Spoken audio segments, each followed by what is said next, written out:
Email come through to the program yesterday afternoon. It comes from one of our listeners. His name is Paul and he lives in Beaconsfield. I'll read it to you. He says, "Hi Simon, I was listening to Sport FM on Saturday morning when I heard a comment from Dockers assistant coach Steve Malaxis that stunned me. He was being asked about pranksters at the Dockers club, and it came up that some of the players at the club dress up as the Ku Klux Klan and go around and raid the houses of teammates. I couldn't believe my ears," says Paul. "What kind of sick joke is that? Who are they and who do they raid?" I thought you might be interested, Paul concludes. Thanks, Paul. Thanks for your email. We thought we'd look into this morning.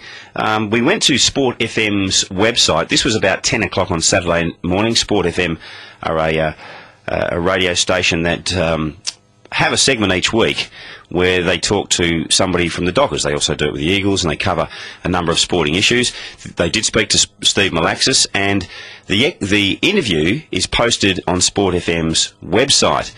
But not all of the interview is posted on Sport FM's website. The reference to the Ku Klux Klan has been edited out. I will play you an excerpt of the interview in just a moment.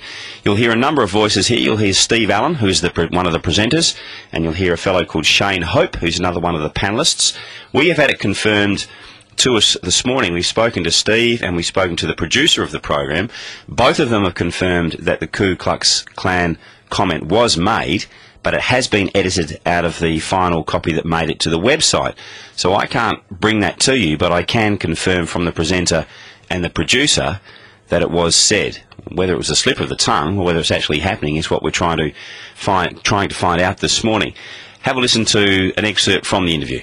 Well, I've heard a rumour about what's going on at the club this week, and there's a bit of a practical joker at play. One of the younger players, as I understand, who sort of tinkered with the whiteboard on the training plan for during the week and added to the regime a 3-kilometre time trial, which got a lot of the players that ruffled their feathers, and it got to the point where the assistant coach has actually laid out the 3K time trial track. Do you know anything about that? You've got good insight in there, mate. We'll have to be careful of you. Everything I can confirm, I'm not sure about the laying out the track. So I'm unaware of that, but the rest of it is true. Steve, as far as today's game goes... the little edit at the end there was where the comment about the KKK was made. It's disappeared from the podcast, it's disappeared from the website, so the full interview, for whatever reason, has not been put in place. Now, the producer of the program tells us that's because of space restrictions, and the comments have been edited out because not all the interview could be put on the website, which is interesting. Now, there's a number of ways you could see this.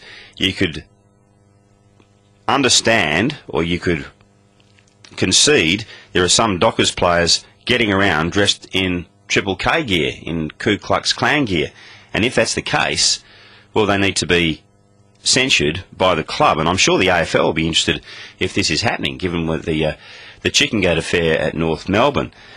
This may also be a prank that doesn't involve Ku Klux Klan gear, and Steve Malaxis has got it wrong, and he misspoke, he didn't understand what is happening, and he just used the wrong terminology, or it was a Steve Malaxis joke that just misfired and didn't work. Either way, it's been excised from the website, and I would suspect that's because it's a pretty sensitive issue, and Sport FM don't want anything to do with it. So we've had it confirmed. Steve Malaxis did make the comments about the Ku Klux Klan. I just wonder why he made them. And we have put in request to the Fremantle Dockers today to speak to Steve Malaxis himself to try and clarify what was said and to clarify what is happening. Are Freo players wearing the KKK gear, or was it just a slip of the tongue by Steve Malaxis? We'll try and find out at some stage. We've also asked for the original audio, which, as I said, has been changed for its airing on the website. I'm sure the AFL will be interested if the players are doing it, but it may be a case of the assistant coach just getting it horribly wrong. Either way, we hope to be able to clarify that for Freo fans and for sports fans this morning. It's